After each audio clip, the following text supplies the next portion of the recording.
2027 विधानसभा चुनाव का ऐलान अवधेश प्रसाद ने अयोध्या की महापंचायत से लगभग कर दिया है।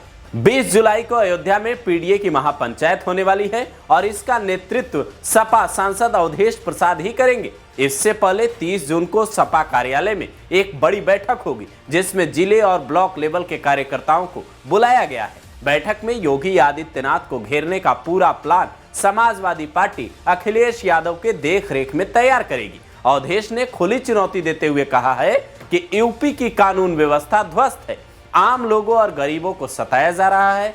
20 जुलाई को पीडीए की महापंचायत होगी और हम ऐलान करते हैं, यानी अवधेश प्रसाद ये कह रहे हैं कि 2027 में समाजवादी पार्टी की सरकार बनेगी। लेकिन सवाल यहां यह उठता है कि क्या सच में अवधेश प्रसाद और अखिलेश यादव मिलकर योगी आदित्यनाथ को चुनाव हरा पाने का दम रखते हैं? जरा इस विश्लेषण से समझिए। यूपी में समाजवादी पार्टी अयोध्या से लेकर अलीगढ़ तक पीडीए महापंचायत करने वाली है।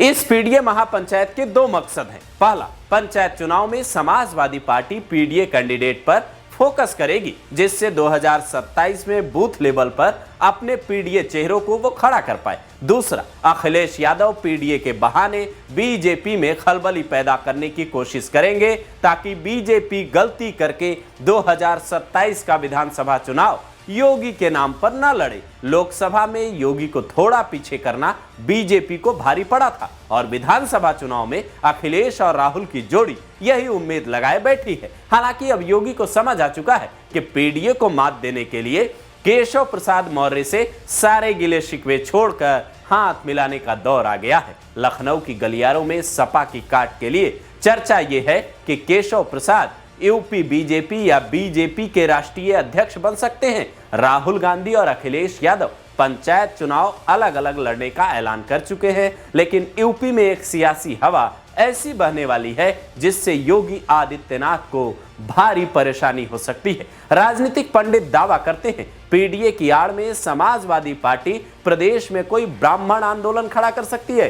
अखिलेश यादव लंदन के ट्रिप से वापस आ चुके हैं तो कोई बड़ी तैयारी में लगे हैं। अखिलेश यादव जब भी लंदन जाते हैं तो उनके लौटने के बाद यूपी में एक नई हलचल पैदा हो जाती है। अयोध्या में समाजवादी पार्टी को करारी हार मिली, उसके बाद अवधेश प्रसाद ने प्रभु श्री राम के सामने घुटने टेक दिए और अब लगातार राम मंदिर जाकर दर्शन कर रहे हैं। कई बार तो अवधेश प्रसाद अपने परिवार के साथ दर्शन के लिए पहुंचे भी हैं, लेकिन ये रफ्तार उनके बेटे की हार से पहले धीमी थी। समाजवादी पार्टी योगी को इसलिए हराने में अभी ताकतवर महसूस नहीं कर पा रही है क्योंकि उन्हें दोनों तरफ का वोट चाहिए। उनके पूर्व सांसद एसटी हसन ये तक कहते हैं कि जुम्मे की नमाज के लिए ब्रेक नहीं दिया जाता, लेकिन योग के लिए ब्रेक दिया गया। यह कोई इबादत नहीं है। सरकार को सभी के जज्बात का ख्याल रखना चाहिए। यानी यहाँ पर समाजवादी पार्टी के मुस्लिम नेता सनातन धर्म की संस्कृति का विरोध कर रहे हैं। योग सनातन धर्म से जुड़ा है,